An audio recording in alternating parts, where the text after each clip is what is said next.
Olá, meus amigos e minhas amigas, tudo bem com vocês?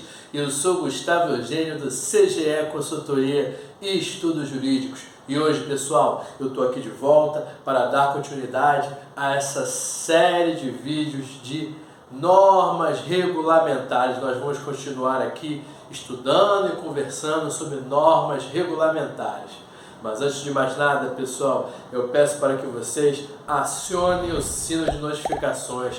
Peço também que vocês dêem um like nesse vídeo e compartilhem esse vídeo para que outras pessoas também tenham acesso a esse conteúdo e conhecimento sobre as normas regulamentares.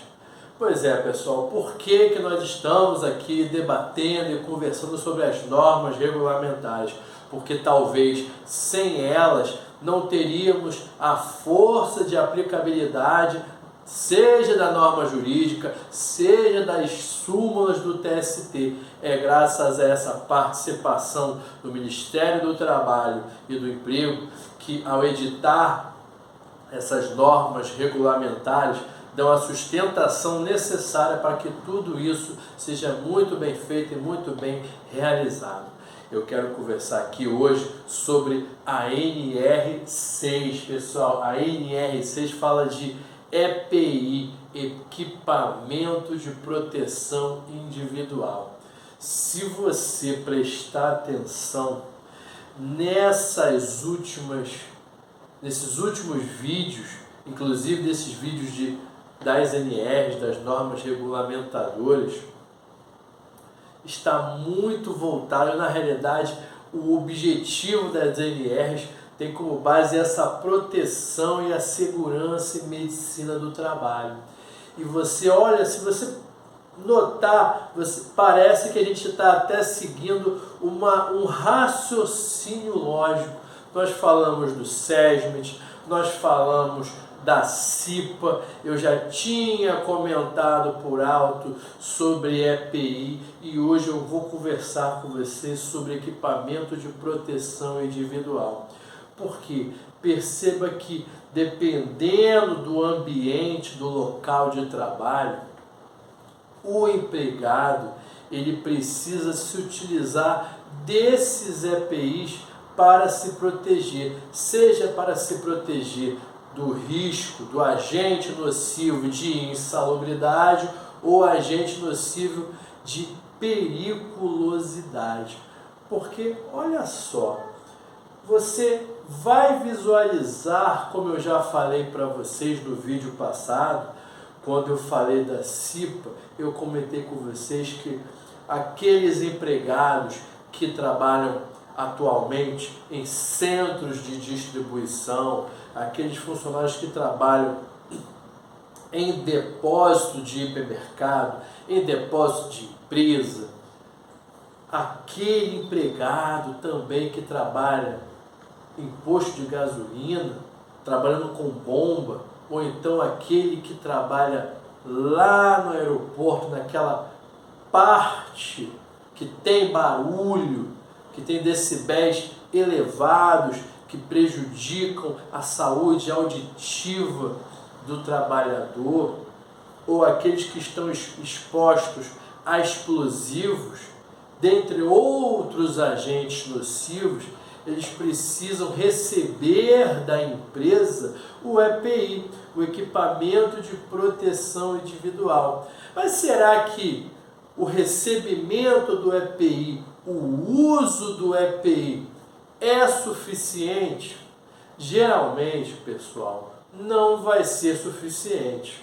Vamos combinar que um funcionário que trabalha em um local de possível explosão, risco de explosão, por mais que ele coloque bota, capacete e tome todos os cuidados necessários para a sua proteção e dos demais, se tiver uma explosão, é muito provável que ele sofra essas consequências.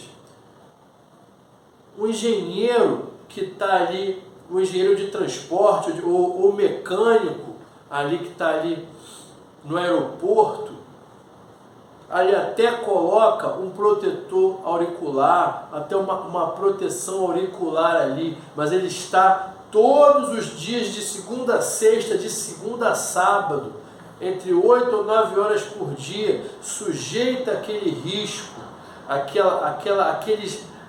aquele agressor alto, de decibéis alto, na audição do empregado? Será que mesmo com aquela proteção, ele vai afastar na sua totalidade o risco de insalubridade? Também não. É provável que não. É essa que é a verdade. Mas as empresas, elas têm que fornecer o equipamento para que, como diz a súmula aqui do TST, ainda que não afaste, tem que pelo menos diminuir. O objetivo ali é diminuir o máximo possível a agressão por esse agente nocivo. Em alguns aspectos, ou em alguns casos, realmente vai haver a eliminação do agente nocivo. Tudo bem, mas nem sempre isso irá acontecer. O que vai acontecer, na melhor das hipóteses, é apenas uma diminuição dos efeitos do agente nocivo, como nesses exemplos que eu dei aqui para você.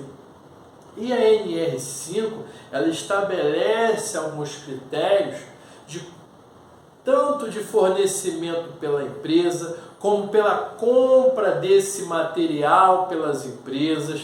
As outras empresas que vendem esse equipamento de proteção individual, elas têm que preencher certos requisitos. Por exemplo, lá na época, que não foi tão longe assim, a época da pandemia do Covid, muita gente comprou as máscaras. Essas máscaras, para que fosse definida a sua utilidade e proteção do Covid-19, essas máscaras, elas tinham que preencher determinados requisitos, seja do Ministério da Saúde, seja do Inmetro. Essas informações estão lá na NR6, como deve ser elaborado esse tipo de equipamento, como deve ser fornecido esse tipo de equipamento, como deve ser armazenado esse tipo de equipamento, quais os funcionários, quais os empregados que têm que utilizar esse tipo de API, e por aí vai. Quer ver um exemplo? Vou sair até desses exemplos que eu tenho dado mais para vocês. Chegou um cliente, há uns 2 meses atrás, aqui no meu escritório, querendo ajuizar uma reclamação trabalhista. Ele é técnico em enfermagem. Sabe o que ele falou aqui? Ele falou que a empresa, que era um hospital conhecido aqui do Rio de Janeiro, começou a passar dificuldade financeira. Esse hospital, desde o final de 2022, não fornecia mais máscaras de proteção. Você já imaginou essa situação? Um funcionário, um técnico em enfermagem, que tem contato com os pacientes, com agentes biológicos, e esse hospital não estava mais fornecendo os EPIs, como por exemplo, como eu falei, a máscara, estava com dificuldade de fornecer luva para manuseio. Aí o que esse cliente atual reclamante da ação trabalhista teve que fazer? Ele começou a comprar por conta própria, comprava luva por conta própria, até aparelho de medição, que não é EPI, lógico, até o aparelho de medição de pressão, era ele que estava usando o dele nos pacientes dele, os pacientes que ele era responsável ali do hospital. Eu falei aqui do medidor de pressão, porque foi a narrativa dele: doutor, eu estava usando o meu medidor de pressão, eu comprava a luva, eu comprava as máscaras. A gente pode aqui se ater a máscara e luva.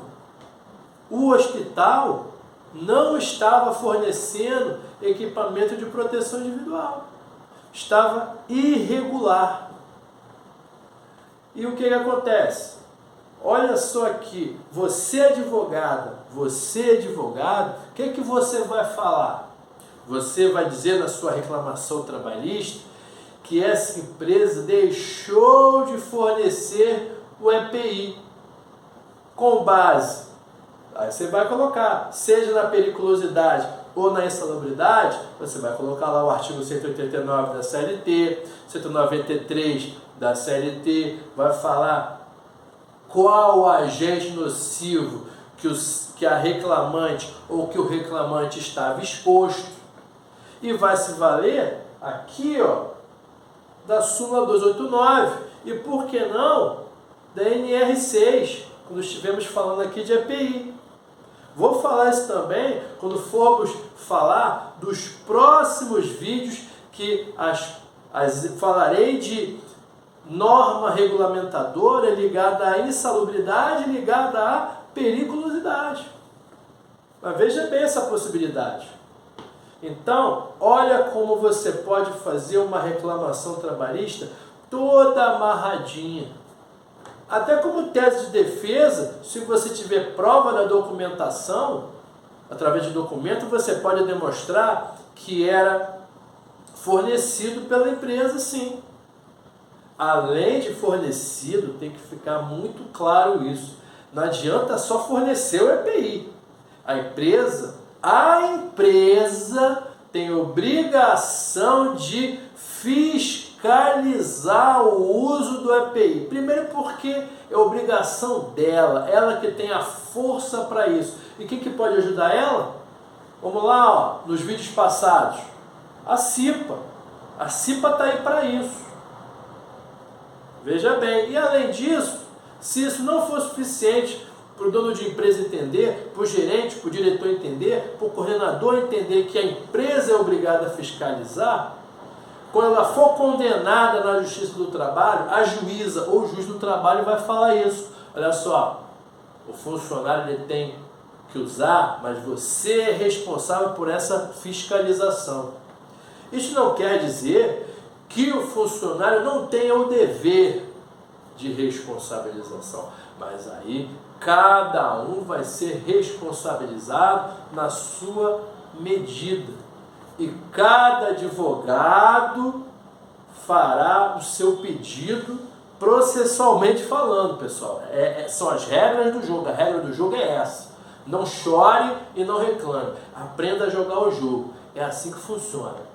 Então perceba aqui que a NR6 ela tem essa força que irá dar essa estrutura de aplicabilidade dos direitos do trabalhador.